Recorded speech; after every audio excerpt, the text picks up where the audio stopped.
মেঘের ওপরে দাঁড়িয়ে দুটি বাহু মেলে আকাশের দিকে। কোনো অস্ত্র নয়, কোনো প্রাচীর নয়, শুধু ভালোবাসা আর আশীর্বাদ। এটি কোনো সাধারণ ভাস্কর্য নয়, এটি বিশ্বাসের এক নীরব ডাক। Christ the redeemer. দক্ষিণ আমেরিকার দেশ ব্রাজিল। এর প্রাণবন্ত শহর রিও ডি জেনেরো।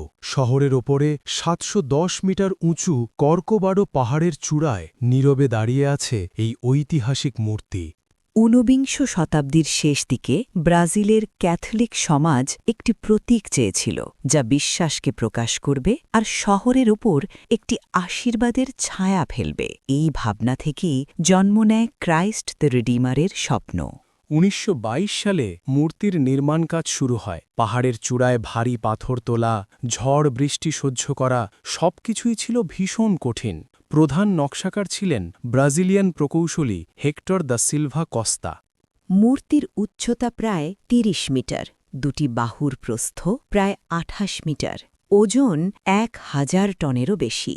কিন্তু এর আসল ভার পাথরের নয়, এর ভার বিশ্বাসের। ক্রাইস্ট দ্য রিডিমার তৈরি হয়েছে রিইনফোর্সড কংক্রিট ও সোপস্টোন দিয়ে। সোপস্টোন এমন এক পাথর যা সময়ের সাথে ক্ষয় হয় ধীরে, ঠিক বিশ্বাসের মতো।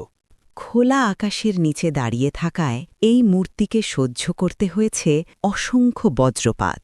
একাধিকবার আঙুল ও মাথার অংশ ক্ষতিগ্রস্ত হয়েছে, কিন্তু প্রতিবারই মানুষ ফিরে এসে এটিকে আবার আগের মতো গড়ে তুলেছে।